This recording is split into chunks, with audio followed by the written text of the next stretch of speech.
ஒருவருக்கும் மரணத்தில் அதிகாரம் இல்லை. ஆனால் இயேசுவுக்கோ இந்த மரணத்தின் மேல் அதிகாரத்தை காட்டுவதற்காக தான் இந்த இடத்திலே கல் புரட்டப்படுகிறது. நமக்கு காண்பிக்கும்படியா கல் புரட்டப்பட்டது. இயேசுவை ஒரு கல்லுனால பூட்டி வைக்க முடியாது. இயேசுவை மரணத்தினால கட்டி வைக்க முடியாது. இயேசுவை ஒருவராலும் கட்டி வைக்க முடியாது. அவரே ஜீவாதிபதி என்பதை நிரூபிக்கத்தக்கதாக தான் இந்த கல் புரட்டப்பட்டது. ஏசாயா 28 ஆதலால் கர்த்தராகிய ஆண்டவர் உரைக்கிறதாவது, இதோ அஸ்திபாரமாக ஒரு கல்லை நான் சியோனிலே வைக்கிறேன். அது பரிச்சிக்கப்பட்டதும் விலையேற பெற்றதும் திட அஸ்திபாரம் உள்ளதுமான மூளைக்கல்லாயிருக்கும். விசுவாசிக்கிறவன் பதறான். மூளைக்கல் அப்படின்னு சொல்லி ஆண்டவராகிய கர்த்தர் தீர்க்கதரிசிகளின் மூலமாக இயேசு கிறிஸ்துவை குறித்து கூறினதை நம்ம என்ன செய்ய முடியும்? பார்க்க முடியும். நம்ம எல்லாருக்கும் தெரியும் மூளைக்கல், இயேசுவே மூளைக்கல், இயேசு தான் அஸ்திபாரம், இப்படிலாம் சொல்லி நம்ம என்ன செய்கிறோம்? அநேக இடங்களில் வசனங்களில் நம்ம வாசிக்கிறோம். ஆனால் பைபிளில் நிறைய விதங்களில் இந்த கல்லை குறித்து எழுதப்பட்டிருக்கிறது. எப்படிப்பட்ட கல் நம்முடைய வாழ்க்கையில் இருக்கிறது, என்ன மாதிரியெல்லாம் ஆண்டவர் இந்த கல் மூலமாக நமக்கு கிரியை செய்கிறார் அப்படிங்கிறதையும் நம்ம வேதத்தில் என்ன செய்ய முடியும்? பார்க்க முடியும். வேதத்தில் அநேக சமயங்களில் உயிரற்ற பொருட்களின் மூலமாக கூட தேவன் நமக்கு பெரிய பாடத்தை கற்றுக் கொடுப்பார். பாலாம் போகும் பொழுது கழுதை என்ன செஞ்சிச்சான்? பாலாம்கிட்ட பேசிச்சான். கழுதை பேசுமா? எங்கேயாதும் கழுதை பேசாது. ஏசுப்பா சொல்லும் பொழுது பரிசேயர்கள்ட்ட சொல்லுகிறாரு, லூக்கா 19:40, நீங்கள் பேசாவிட்டால் இந்த கல்லுகள் என்ன செய்யும்? பேசும்னு சொல்கிறார். அப்போது ஒரு உயிரற்ற ஒரு பொருளையே ஆண்டவர் என்ன செய்கிறாரு? மனுஷனுக்கு பாடம் புகட்டும்படியாக அந்த உயிரற்ற பொருளின் மூலமாக ஒரு பாடத்தை என்ன செய்கிறாரு? ஆண்டவர் கற்றுக் கொடுக்கிறார். கல் அப்படின்னு சொன்னால் என்னென்ன மாதிரி கல் நம்முடைய வாழ்க்கையில் நம்ம என்கவுண்டர் பண்ணுறோம், நம்ம சந்திக்கிறோம். இந்த ஆதியாகமம் 28 ஒரு பெரிய ஒரு திருப்பு முனையின் அதிகாரம் அப்படின்னே நம்ம சொல்லலாம். யாக்கோபு ஆபிரகாமுக்கு பேரன், ஈசாக்குக்கு மகன். அப்போது இந்த யாக்கோபு இரண்டாவது மகன். அந்த இரண்டாவது மகனுக்கு வழக்கத்தின்படி என்ன செய்ய மாட்டாங்க? ஆசீர்வாதத்தை கொடுக்க மாட்டாங்க. ஆனால் ஏசா என்கின்ற அந்த மூத்த மகன் தேவனுக்கு பிரியமில்லாத காரியங்களெல்லாம் செய்கிறத இந்த யாக்கோபின் ஏசாவினுடைய தாய் பார்க்குறா, ரெபேக்காள்.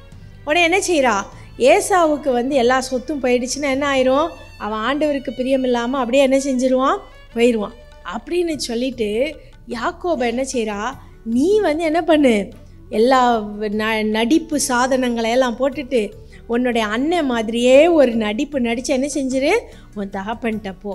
தகப்பன் இடத்துல போகும்பொழுது, தகப்பனுக்கு ஈசாக்குக்கு வயசாயிடுச்சு, உன் தகப்பன்கிட்ட போகும்பொழுது தகப்பன் உன்னை ஆசீர்வதிப்பார். ஏசா மாதிரி நடிச்சிட்டு போ, மூத்த குமாரன் வந்திருக்கிறான்னு சொல்லிட்டு என்ன செஞ்சிருவான்? ஆசீர்வச்சிருவான்னு சொல்ல.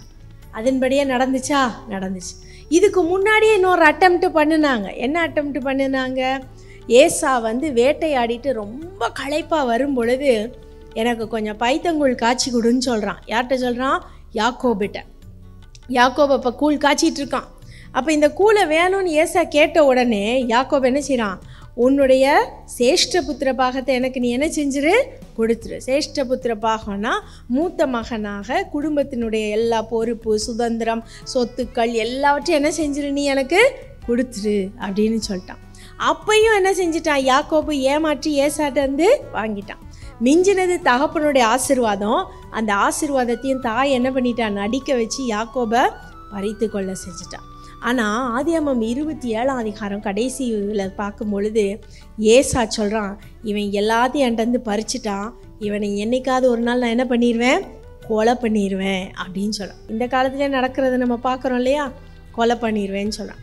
அப்போ யாக்கோபை ரெபேக்காள் என்ன செய்கிறா? அவனுடைய தாய், நீ இங்கே இருக்காத, நீ இங்கே இருந்தீங்கன்னா என்ன செஞ்சிடுவேன்? உன் அண்ணன் உன்னைய கொலை பண்ணிடுவான், உன்னைய நான் இழந்துருவேன், அதனால் நீ என்னுடைய சகோதரன் வீட்டிற்கு பாதானராமருக்கு போ அப்படின்னு சொல்லி அனுப்பி வைக்கிறான்.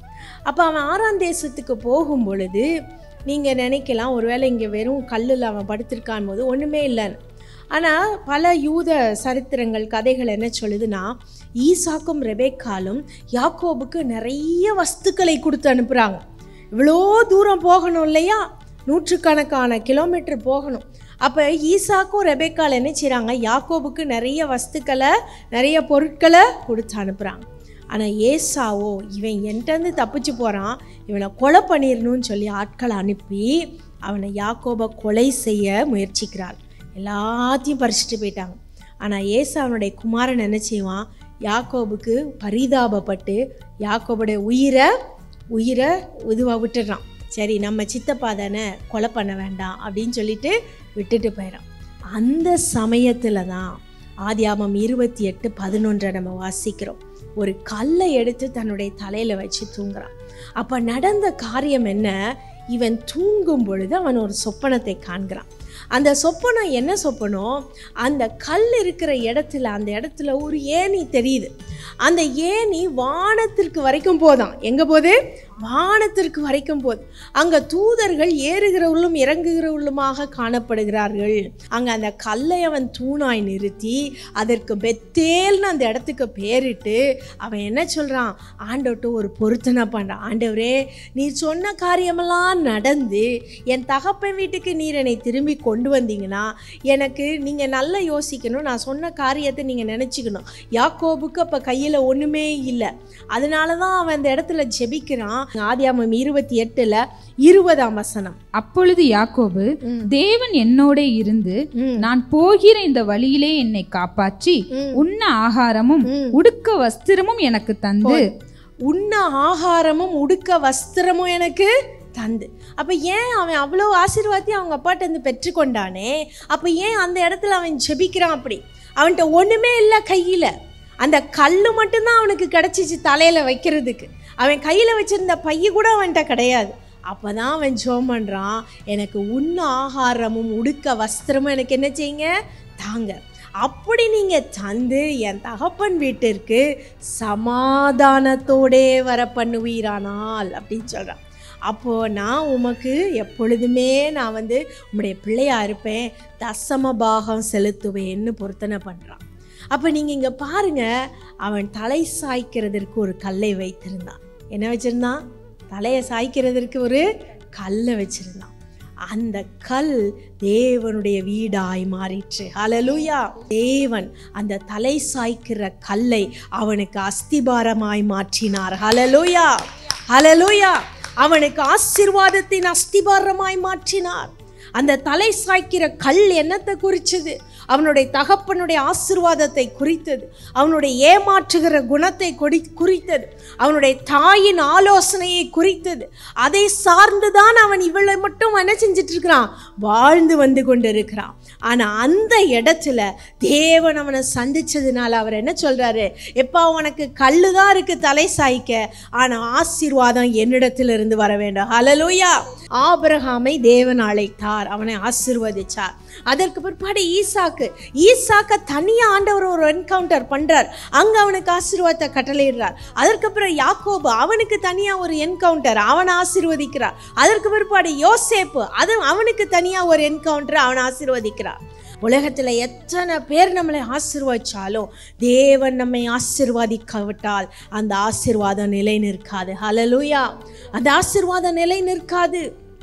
அதனால தான் பைபிள் சொல்லுது, ஏசப்பா சொன்னார் மத்தேயு 11:28 வருத்தப்பட்டு பாரம் சுமக்கிறவர்களே நீங்கள் எல்லாரும் என்னிடத்தில் வாருங்கள், நான் உங்களுக்கு இளைப்பாறுதல் தருவேன். இன்னைக்கு நம்முடைய வாழ்க்கையில் என்னென்ன கல் நம்ம சாஞ்சிட்டு இருக்கோம், எதையெல்லாம் நம்ம டிபெண்ட் பண்ணிட்டு இருக்கிறோம். இன்றைக்கி நீங்கள் யோசிக்கலாம், ஐயோ நான் அதை நம்பி இருந்தேனே இது எனக்கு கொடுக்கலையே, இதை நம்பி இருந்தேனே இது எனக்கு கொடுக்கலையே, நான் எதை நம்பி என் வாழ்க்கையை ஓட்டுறது அப்படின்னு நீங்கள் நினைக்கலாம். ஆனால் ஆண்டவர் சொல்கிறாரு, உனக்கு ஒன்றுமே இல்லைனாலும் தலை சாய்க்கிற கல்லாய் நான் இருப்பேன். ஹல்லேலூயா. நான் இருப்பேன், நீ என் மேலே சாஞ்சிக்கோ, நான் உனக்கு இளைப்பாறுதல் தரேன், நான் உனக்கு அஸ்திபாரமாய் மாறுகிறேன். யாக்கோபுக்கு அதை தான் ஆண்டவர் சொன்னார், நான் உனக்கு அஸ்திபாரமாய் மாறுகிறேனார். மாறினாரா? மாறினார். வெறும் கல்லை சாஞ்சு படிச்சுட்டு போனான். ஆதியாகமம் 32:10 வாசிக்கிறோம், கோலும் தடியுமாய் நான் இந்த ஆற்றை கடந்தேன், நீரோ எனக்கு 2 பரிவாரங்களை உண்டு பண்ணினீர்னு சொல்ல. ஹல்லேலூயா, ஹல்லேலூயா.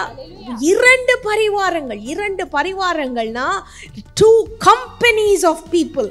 அப்படின்னா என்ன அர்த்தம்? ஒரு பெரிய திரளான கூட்டமா யாக்கோபு மாறினான். எகிப்துக்கு போகும்பொழுது பாருங்க, ஆண் மக்கள் மட்டுமே 70 பேர் இருக்கிறாங்க யாக்கோபுடைய சந்ததியில. எல்லாரும் அவனை ஒன்றும் இல்லாமல் ஆக்கணும்னு நினைச்சாங்க. தேவன் அவனோடு கூட இருந்தார். அந்த தலை சாய்க்கிற கல்லில் பெத்தேலில் பண்ணின உடன்படிக்கைய தேவன் மறக்கவே இல்லை. அவனோடு இருந்தார். சமாதானத்தோடு அவன் திரும்பி வந்தான். ஆண்டவர் அவனுக்கு உண்ண ஆகாரமும் உடுக்க வஸ்திரம் மாத்திரம் கொடுக்கல, அவனுக்கு சகல ஆசீர்வாதத்தையும் கொடுத்து அவன் பெருகி பழுக உதவி செய்தார். ஹல்லேலூயா! அதுதான் கர்த்தர் கொடுக்கும் ஆசீர்வாதம். அவர் நமக்கு தலை சாய்க்கிற கல்லாய் மாற வேண்டும். ஏசாயா 54:11 நம்ம வாசிக்கும் பொழுது, சிறுமைப்பட்டவளே, பெருங்காற்றில் அடிபட்டவளே, தேற்றலவற்றவளே, இதோ நான் உன் கற்களை பிரகாசிக்கும்படி வைத்து நீல ரத்தினங்களை உன் அஸ்திபாரமாக்கி உன் பலகணிகளை பளிங்கும் உன் வாசல்களை மாணிக்க கற்களும் உன் மதில்களை எல்லாம் உச்சிதமான கற்களும் ஆக்குவேன். உன் கற்களை பிரகாசிக்க பண்ணி. உன் கற்கள்னா என்ன அர்த்தம்? ஒன்றுமே இல்லை, எனக்கு ஒன்றுமே இல்லை நீ நிற்கிறியே, உன்கிட்ட கல் தான் இருக்குன்னு நீ நினைக்கலாம். ஆனால் அந்த கல்லை நான் மாணிக்க கல்லாக மாற்றுவேன். ஹல்லேலூயா! அந்த கல்லை நான் பிரகாசிக்கும்படியாக வைப்பேன். அதே தான் இங்கே யாக்கோபோட வாழ்க்கையில் நடந்துச்சு. அடுத்ததாக புதிய ஏற்பாட்டில் ஒரு கல்லை நம்ம பார்க்குறோம். அது என்ன கல் தெரியுமா? புரட்டப்பட்ட கல். ஹல்லேலூயா! புரட்டப்பட்ட கல் எங்கே புரட்டப்பட்டுச்சு? கல்லறையில் புரட்டப்பட்டுச்சு. கல்லறையில் புரட்டப்பட்டுச்சு. எழுதின சுவிசேஷம் 24ஆம் அதிகாரம் 2ஆம் வசனம். கல்லறை அடைத்திருந்த கல் புரட்டி தள்ளப்பட்டிருக்கிறதை கண்டு உள்ளே பிரவேசித்து கர்த்தராகிய இயேசுவின் சரீரத்தை காணாமல் அதை குறித்து மிகுந்த கலக்கம் அடைந்திருக்கையில், இது என்ன நடக்குது? கல்லறையில் ஏசப்பாவை என்ன செய்கிறாங்க? வைக்கிறாங்க. மத்தேயு 27ஆம் அதிகாரம் 60ஆம் வசனத்தை வாசிக்கும் பொழுது, நான் கன்மலையின் வெட்டியிருந்த தன்னுடைய புதிய கல்லறையிலே அதை வைத்து கல்லறையின் வாசலில் ஒரு பெரிய கல்லை புரட்டி வைத்து போனான். கல்லறையின் வாசல்ல என்ன செஞ்சிட்டாங்க? பெரிய கல்லை புரட்டி வச்சுட்டாங்க. ஏசப்பாவோட கல்லறையை இஸ்ரவேல் தேசத்தில் என்ன செய்கிறாங்க? இன்னும் வைத்திருக்கிறாங்க. திறக்கப்பட்ட ஒரே கல்லறை அது மாத்திரம்தான். ஹல்லேலூயா! ஏன்னா அந்த காலத்தில் கல்லறைகள் என்ன செய்வாங்க? எப்போதுமே குகைகளுக்குள்ளே தான் வைப்பாங்க. அந்த குகை மாதிரி இருக்கும். ஒரு குடும்பத்துக்கு ஒரு குகை என்ன செய்வாங்க? ஏன்னா அந்த ஏரியா மலைப்பாங்கான தேசம். அப்போ அந்த மலைப்பாங்கான தேசங்களில் என்ன செய்வாங்க? இந்த கல்லறை வசதி இருக்கிறவர்கள் அப்படி வைத்து கொள்வார்கள். இல்லைன்னா என்ன செய்வாங்கன்னா, ஒரு சாதாரண ஒரு நல்ல நிலத்தில் அநேக வரிசையாக கல்லறைகள் நம்ம பார்க்குறோம் இல்லையா, அது மாதிரி வச்சுருப்பாங்க. ஆனால் வசதி இருக்கிறவர்கள் ஒரு பெரிய குகையை தோண்டி அந்த குகையில் என்ன செய்வாங்க? இல்லை ஏற்கனவே மலைகளில் இருக்கிற குகைகளில் இந்த சரீரங்களை கொண்டு போய் என்ன செஞ்சுருவாங்க? வைத்து வேறு எதுவும் காட்டு மிருகங்கள் அது இது எதுவும் வந்து விடாத படிக்கு பெரிய கல்லை புரட்டி போடுவாங்க. அந்த கல்லை பல பேர் சேர்ந்து என்ன செய்வாங்க? உருட்டுவாங்க. தூக்கிட்டுலாம் போக முடியாது, தூக்கிட்டு போக முடியாது, உருட்டுவாங்க. உருட்டி அந்த கல்லை சரியான ஒரு இடத்துல என்ன செய்வாங்க? மூடி மாதிரி வைத்திருவாங்க. ஆனால் மத்தேயு 27 இன்னொரு வசனமும் சொல்லுது, 66ஆம் வசனம். அவர்கள் போய் கல்லுக்கு முத்திரை போட்டு காவல் வைத்து கல்லறையை பத்திரப்படுத்தினார்கள். இவங்க என்ன செய்கிறாங்க? ஏசப்பாவை வச்ச கல்லறையில் கல்லை புரட்டி போட்டது மாத்திரம் இல்லை, இந்த பரிசேயர்களுக்கு என்ன செய்யல? மனசு அடங்கவே இல்லை. அடங்காமல் என்ன செய்கிறாங்க? இருட்டில் திருட்டளவாய் சீஷர்கள் வந்து சரீரத்தை தூக்கிட்டு போயிடுவாங்க. அதனால் நம்ம என்ன பண்ணணும்? கல் புரட்டி போட்டது மாத்திரம் இல்லை, கல்லை சீல் வச்சிடணும். என்ன சீல் வைக்கணும்? ரோமன் சீல் வச்சிடணும்னு சொல்கிறான்.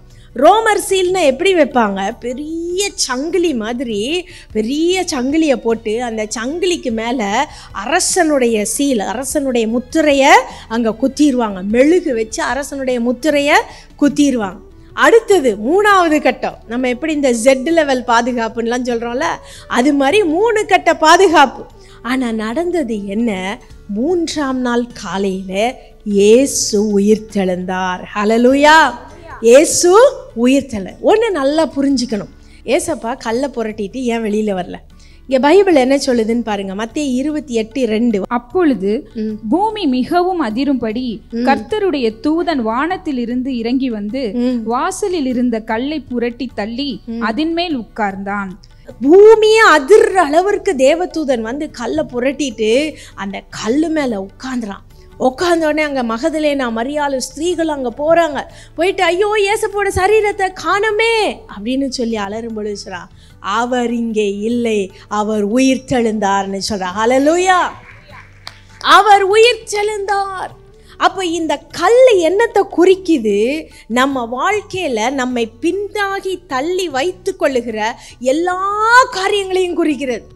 மரணம் இங்கே அந்த கல்லை குறித்தது. ஏசப்பாவோட சரீரத்தை வைத்திருந்த அந்த கல், அந்த குகையை மூடி இருக்கிற கல் மரணத்தை குறித்தது. மரணத்தினால அவரை கட்டி வைக்க முடியவில்லை. அவர் மரணத்தை ஜெயித்தார். அவர் உயிரோடு எழும்பினார். இன்றும் ஜீவனுள்ள தேவனாய் இருக்கிறார்.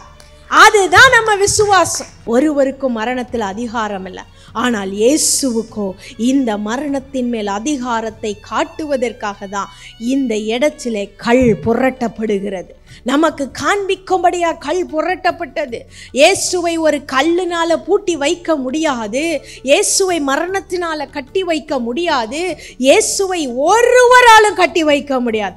அவரே ஜீவாதிபதி என்பதை நிரூபிக்கத்தக்கதாக தான் இந்த கல் புரட்டப்பட்டது. அப்ப நம்ம வாழ்க்கையில எந்தெந்த கல் புரட்டப்படாமல் இருக்குது? எத்தனை விதங்களில் நீங்கள் யோசிக்கிறீங்க இல்லையா? ஐயோ இது ஒரு கல் மாதிரி எனக்கு ஆசீர்வாதம் தடையாக இருக்குதே, இந்த ஆசீர்வாதத்துக்கு நான் எங்கே போவேன், என்ன பண்ணுவேன், ஏது செய்வேன் யோசிச்சுட்ருக்கீங்க இல்லையா? பெரிய பெரிய கற்கள் பாறைகள்லாம் நீங்கள் யாராலையும் என்ன செய்ய முடியாது, தள்ளி எடுத்து கொண்டு போகவே முடியாது. ஆனால் இங்கே ஆண்டவர் சொல்கிறாரு, உன் வாழ்க்கையில் பெரிய பெரிய கல் இருந்தாலும் பூமி அதிரத்தக்கதா என்னுடைய தூதனை அனுப்பி அந்த கல்லை நான் புரட்டி போடுவேன்னு சொன்னார். ஹல்லேலூயா, அந்த கல்லை நான் புரட்டி போடுவேன். நீங்கள் நினைக்கலாம், ஆண்டவரே இந்த கல்லை புரட்டாமலே நீங்கள் என்னை ஆசீர்வதிக்கலாமே, இந்த கல்லை புரட்டணும்னு அவசியமே இல்லையே, நீங்கள் தான் 3ஆம் நாள் நீங்களே உயிர் தெழுந்துட்டீங்களே, அதே போல் என் வாழ்க்கையில் நடக்கக்கூடாதா அப்படின்னு சொல்லி கேட்கலாம்.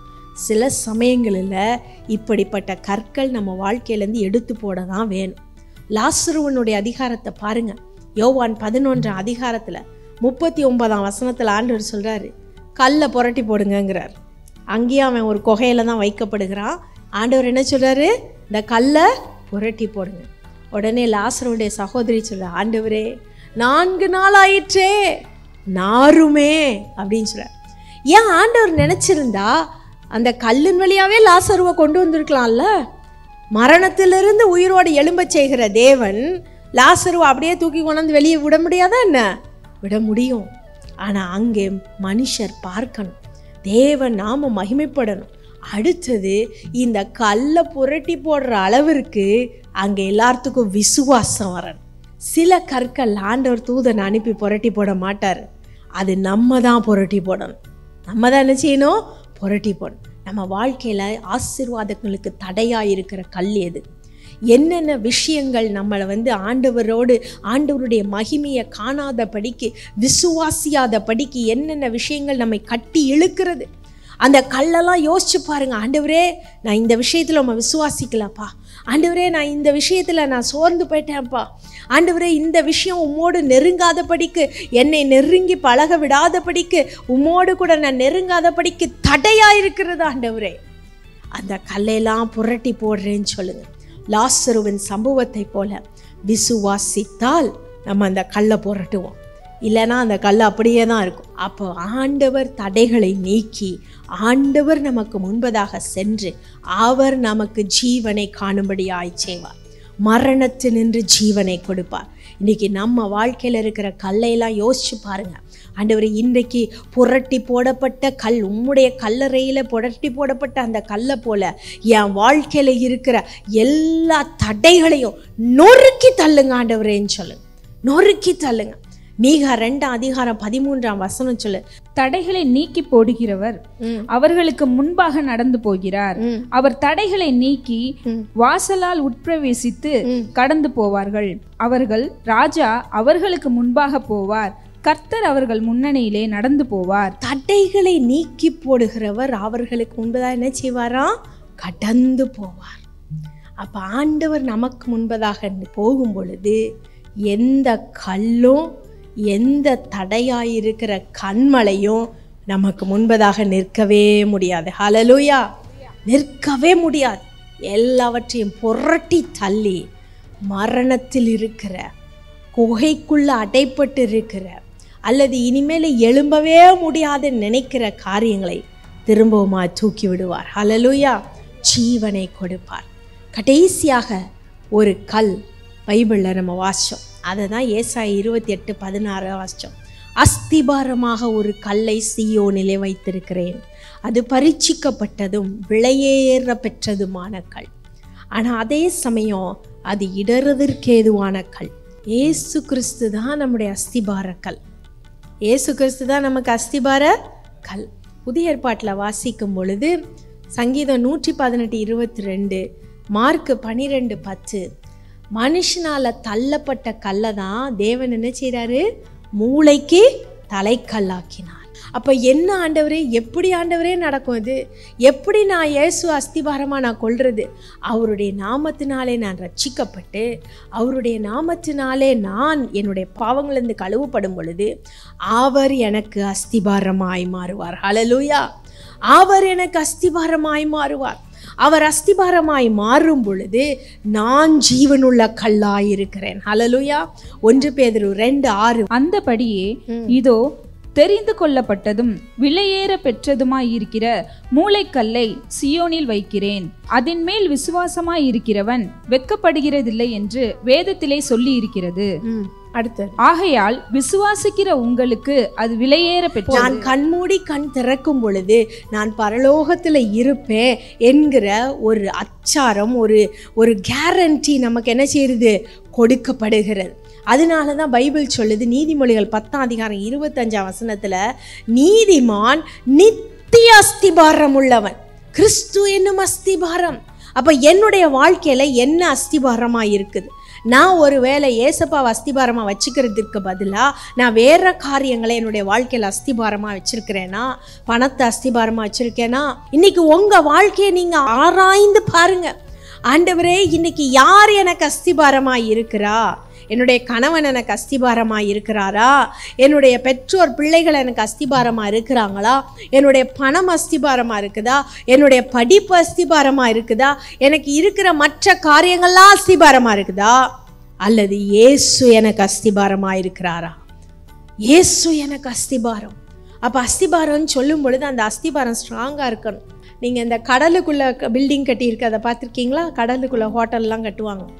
அந்த கடலுக்குள்ளே பெரிய பெரிய ப்ராஜெக்ட்ஸ் கட்டும் பொழுது என்ன செய்வாங்க தெரியுமா? ஃபஸ்ட்டு பெரிய ட்ரில்லிங் மிஷின்ஸை கொண்டு வந்து பெரிய பைப்பாக போட்டுருவாங்க கடலுக்குள்ளே. அந்த பைப்பு அடியில் வரைக்கும், கடலின் ஆழம் வரைக்கும், அந்த மண் தெரிகிற வரைக்கும் போகும். கடல் மண் ஷிஃப்ட் ஆகிக்கிட்டே இருக்கும். ஷிஃப்ட் ஆகிட்டே இருக்குமா? மாறிக்கிட்டே இருக்குமா? ஆனால் அடியில் வரைக்கும் அந்த பைப்பை போட்டுட்டு அந்த பைப்பு மேலே பில்டிங் கட்ட மாட்டான். அந்த பைப்பில் கொண்டு வந்து அப்படியே டன் கணக்கில் சிமெண்ட்டை ஊற்றுவான். டன் கணக்கில் என்ன செய்வான்? சிமெண்ட்டையும் பாறையும் என்ன செய்வான்? உள்ளே போடுவான். கற்களையும் சிமெண்ட்டையும் போடுவான். அப்போ அந்த பிளாஸ்டிக் பில்லர்ஸ் மாதிரி இருந்த டியூப்ஸ் வந்து சிமெண்ட் பில்லர்களாக மாறும், பாறாங்கல் பில்லர்களாக மாறும். அப்புறம் அது நல்லா காஞ்சி நல்லா ஸ்ட்ராங் ஆனதுக்கப்புறம் தான் அதுக்கு மேலே பில்டிங் கட்டுவான். லைட் ஹவுஸ் பார்த்துருக்கீங்களா?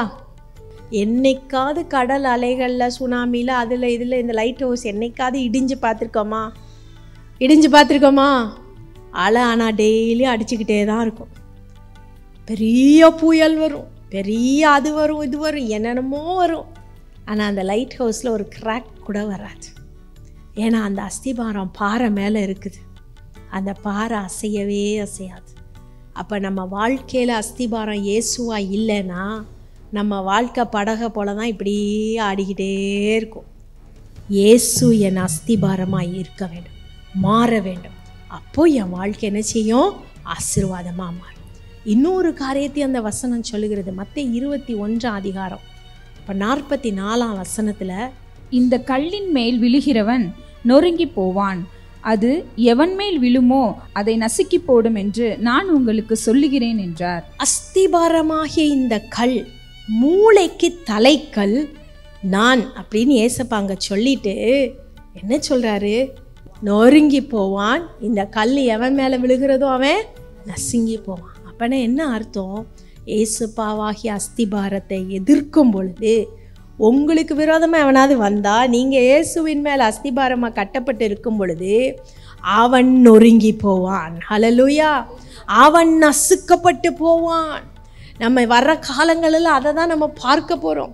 அநேக பேர் இயேசுவுக்கு விரோதமாக எழும்புகிறத நம்ம பார்க்குறோம். அநேகம் பேர் இயேசுவுக்கு விரோதமாக பல காரியங்களை செய்கிறத நம்ம பார்க்குறோம். கிறிஸ்துவின் மக்களுக்கு விரோதமாக செய்கிறத பார்க்கிறோம். ஆனால் இந்த வசனம் சொல்லுகிறபடி இந்த கல்லின் மேல் மோதுகிறவன் நொறுங்கி போவான். ஏன்னா ஆண்டவர் நமக்கு நித்திய அஸ்திபாரமாய் இருக்கிறார். அவர் வல்லமையாய் காரியங்களை செய்வார். அவர் வல்லமையாய் காரியங்களை செய்வார்.